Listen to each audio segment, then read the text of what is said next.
Now go ahead and give me a little bit of a smile. Good, perfect. Okay. Perfect, good. A little more head tilt.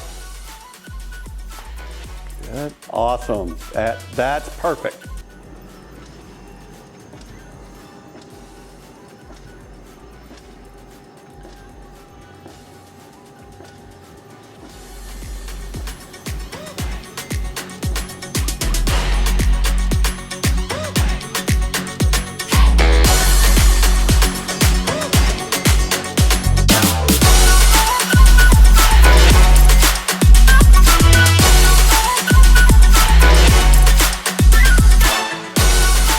This is Chris with Magic Maker Studio, and we are here today to create a fine art style portrait for Miss Sophia. And Miss Sophia is 42? No. How old are you? 11. 11. I was close. Okay. No, I wasn't close. I'm not real good at math, Sophia. Just bear with me. That's why I'm a photographer, right? Study math. You don't want to be a photographer. Okay? Anyway, so what we're going to do is we're going to create a fine art portrait, and we're creating it on the Cordilla background. I think I said that right. I'm from Texas. That whole D-I-L-A on the end of any word is weird. So anyway, we're going to create a fun fine art portrait of Miss Sophia. And let me go over just a couple rules. I'll go over the lighting too here in a minute. We're going to grab a few shots. And then what I might do is grab the shots and we will let Miss Sophia go, because I think you have a date tonight, right? No. No, oh yeah. Yeah, that's right, you're 11. You don't have dates, do you? Good, don't date till you're like 40. Is that fair? What do you think, Mom? Is that good? Mom thinks that's good, yeah. No, Mom, you already said 16. So anyway, let me go, I want to cover just a couple of real quick things that's real important for me when you're photographing really just about anyone, but especially when you're photographing kids, when you're photographing ladies, especially if you're a male photographer. The one thing you want to do is, Mom is right here, so if anyone's wondering, Mom is right here in full sight, right, Mom? Right. Mom always is. And I've got my wife is right here on the other side of the camera.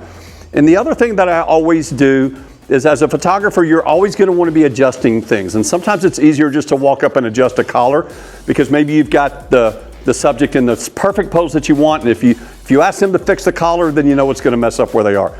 So Sophia and I already talked about this, right? Sophia, what did I say I was always going to do? Ask permission first. That's right. So if I want to adjust her hair or her hat or something like that, I'm just not going to reach over and grab it. So I have asked her already, right? So I would literally say, hey, Sophia, is it okay if I adjust your hair? Mm-hmm. Okay, so I'm going to adjust her hair, right? And do all of this. And because one thing is, it's just the polite thing to do, and it's the safe thing to do and the right thing to do. But also you don't want to startle your client, because if you just reach over and move to them, they could, and they're like, okay, what was that? So anyway, just keep that in mind when you're working really with any client. You watch the camera, make sure it's tracking us okay. And I'm going to kind of go over our lighting setup. I have a 1, 2, 3, 4, 5 lights in this shot that we're creating. I've got a kicker light here that's just going to help separate. Did it find me? Did it lose me? Still here? It sees you, just not the... Okay, so the kicker light is here. That's just going to help give us a little separation between Sophia and the background. Then I actually have a background light. I don't have to have this. I just like it, so it'll create, right here's my background light. It's got a snoot on it. And what that does is just creates a real vignette. So we could overlight the background, but if I'm overlighting the background, then I've got to come in and change my lighting in post-production on Sophia, because I would have her too bright or something. So this gives me the ability to create a natural vignette with throwing a little bit of a spotlight in the background, and then the outside will be darker. Then I've got a big Westcott, I don't even know what it's called. I hardly ever use it. It's an Octabank 7. We've got this put up here, and the lighting pattern that I'm going for is basically a little bit of a loop lighting. So we're going to have it a little brighter on this side of her face, and we're going to have it a little darker on this side of her face. So this is my, sorry, I missed this light. I've got a hair light up here. The hair light's not that important in this shot because she's got a brighter hat on. But if we take an image of her without the hat, we definitely would want a little bit of light on top of her head. And that helps us separate as well. With the lighter color on her shirt, we're not going to notice the kicker light nearly as much. So that's kicker light, hair light. This is technically my main light. I've got it coming down this way, and what I'm hoping for is just a little bit of a shadow right on that side of her nose, kind of this side of her nose. That's going to be a loop lighting versus a butterfly light would be if I moved the light over in the center and we had a little shadow here. And then over here, if you can still see me right here, I've got my fill light. All that's doing is reducing the intensity of the shadows on her face, right? I don't want a real harsh shadow, I want a softer shadow, so that's what it's going to do. We good to go? Yeah. Okay. Joe, what I do is I typically show my clients how I want them to pose. This is where usually everybody laughs at me, right? So with ladies, what I typically like to do is I like to turn their body away from the main light, so that's here. And I've got this little apple box here so she can put her foot up here. That can kind of give us a little bit of that S curve versus here. When I put it here, then this hip naturally wants to come out. Aren't I cute, Sophia? I'm not gonna lie, it was kind of scary. Yeah, no, not so much. That's okay. So this helps me give that a little bit of that S curve that's going here. And then now what I'm gonna do is have her turn her face towards the light, right? And so this is just a very complementary light. We could call it short lighting. That's maybe another term where broad lighting would be if I was turned this way, then all of the light is on this side of the face. Where really what I'm doing, even though the lighting is going to be fairly even, by turning here, this is more of the shadow side and this is the light side, and that's going to be more flattering when we're shooting ladies, young ladies that probably would like to believe they're more grown up than they really are. I'm a princess. See, we know Sophia really well, don't we? Okay, so Sophia, I'm going to have you stand here. We're just going to take these books and kind of tuck them under your shoulder, and then we're going to take and play around with this hand. I want to make sure that we see a little bit of a gap here, right? And then as you know, we're going to turn here, and then we're going to do your head this way a little bit. Now, what did we talk about your glasses? Do you remember? Because this is a great tip for the photographers that are watching. Tilt it down. Yeah, so what we want to do as when we're photographing glasses, so you have one more job. You got to help me remember something because I'm terrible at remembering things. What we're going to do is when you have the glasses, and my glasses are always filthy, sorry, but if the glasses are pointed kind of parallel to the lens, and especially with these big glasses, there's a lot of curve on here. So what's going to happen is we're going to catch this light. We're going to get the reflection of it in the lens. And there's some tricks that we can do, and we're going to do some of those as well. But what you can do, and you really can't tell it in the camera, if you can have your subject pull the glasses out just a little bit and then raise the part on the ear so that the glasses are sitting on the face and they are actually, I'm going to exaggerate it, but they're tilted down a little bit. So now when that light hits this, the light goes down here, the reflection, instead of here and back to the camera, and hopefully we will get a really good shot with no glare in here. The second thing that we're going to do, when I find the one that I think is, ooh, that's the shot, what you're going to do, okay, and this is real important, I'm going to have you stand just like this. And when I get you and I go, perfect, that's the one. Then you're going to completely freeze. You're not going to move your head, anything. You can move one hand. So you're going to have to move this hand because you're holding books. You're going to keep here. You're going to look straight where you were looking. You're going to reach up. You're going to pull your glasses off. And then you're just going to do this. And I'm going to snap a couple of pictures. That way, if we do have that glare, I can remove it in Photoshop. Sound like a deal? You ready to take a few pictures? Mm-hmm. Okay, let's take a few pictures. Camera. Sophia, turn back here so your nose is kind of pointed right at my hand. Okay, good, right there. Let's try to get a little less hat, Lori. Okay, good. All right, put those feet. Give me a little more sass. Kick that hip out. There we go. That was actually really good. Okay, a little more sass.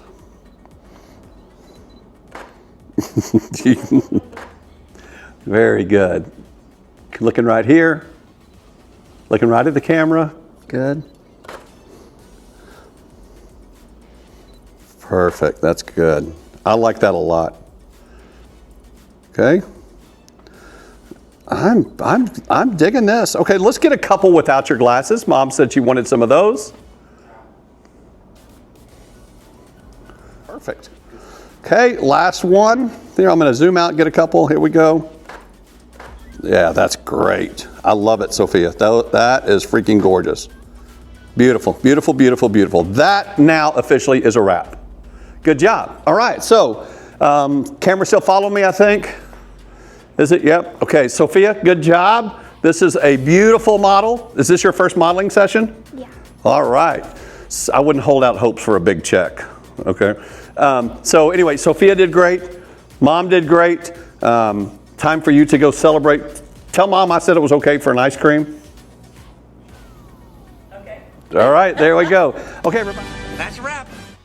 Hi, I'm Chris, and what we're going to do today is we're going to show you behind the scenes of creating this master, what we call our master series image.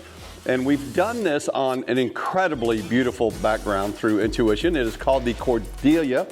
It's a really simple architectural blue wall is what I would call it, with some trim. And it photographs just incredibly beautiful, really simple, really clean. And a lot of the images that I create in the last year and a half, I've really embraced images that have a really simple background but yet create depth in the image. So that's what we did today. We're going to show you how we lit it. We're going to show you the interaction with Sophia. But what I wanted to do was show you how we created the image. We printed it for the client. This isn't the final print. This one we printed for this video. I've got to make one little touch up I see on it, but I love it. I thought it turned out beautiful, and we're not sure what frame Mom will pick, but this is the frame that one of our frames we had in the studio. One of the other things I want to share with you is something that's new for our studio that we've been working with a new company, and we've been experimenting, and we've kind of been, I guess you would say, kind of their guinea pig. And it's a company called the iPack. And what we do is I'll show you, is we register the artwork or the image or the photograph. It doesn't have to be art, but it's photographic art. It can be a family portrait, it could be a senior, newborn, anything, wedding album. We register it with the iPack, and what happens when we do that is, and ignore this because this is, like I said, a studio sample frame. So what happens is we get a certificate of authenticity with the image, and I'll put a link in the description in the YouTube video. So what happens is we register the image. We titled this image "Forever in Blue Jeans." Great Neil Diamond song. It's got my name, a serial number, the title, and it's embossed, and it's got a QR code that'll take you to the website for the iPack. So let me set this back up here. But there's a couple of things that I get pretty emotional about it when I talk about the iPack and why we're using it. Really simple in a nutshell, it does a couple of things. It's a place where this image now has a home. It'll live forever there. It's not something that is going to get taken down. Let's call it an eternal home for that image. So Mom's going to get a letter that has the certificate of authenticity. It's a formal description. It's embossed. And then, like if you were an artist, so when this gets sent to us, that's what I meant was when this is sent to us, we get two of these, one for the print and one for our studio sample if we choose to do that. And we also get a copy of the certificate of authenticity, so we can keep that in our files. But what the power of this is, if you go to the link, you can see that there's a complete description on the image. So one of the greatest things that I love, sitting around with other photographers, and we share the story behind an image we created and everything that went on. So when registering it with the iPack, when you put that image in, it has its own page, you get to put that whole story. It's pretty cool. But the coolest part is, let's just hypothetically say 30, 40, 50 years from now, this image gets damaged, destroyed, or something along those lines. Because Mom has this, and she has her certificate of authenticity, the serial number, they can simply go to the iPack's website and get the image reprinted, get it recreated. So that's incredibly powerful. We have been doing this for about 6 or 8 months, testing it with clients, and the clients absolutely love that the art that they're creating, or the portraits that we're creating for them, kind of has an insurance policy now, that if something happens to us long after I'm gone, this can be recreated and reprinted. So that's That's something that is, it's part of every offering that we have to our clients now. So it doesn't matter if it's albums or what have you. So enough about that. I hope you like watching how we created the image. The only other thing I'll add is we are launching our new Magic Makers Academy website. And we've got a new workshop series called The Road to Magic, and it's completely free. It's going to be one workshop a month. It's 4 hours. You can go to magicmakersacademy.com and you'll be able to sign up there. And they will be recorded, but typically they'll be the second Saturday, but not every second Saturday because sometimes the schedule gets in the way. So check out magicmakersacademy.com. There's free workshops there, and it'll cover all kinds of different things. So good luck and keep making magic.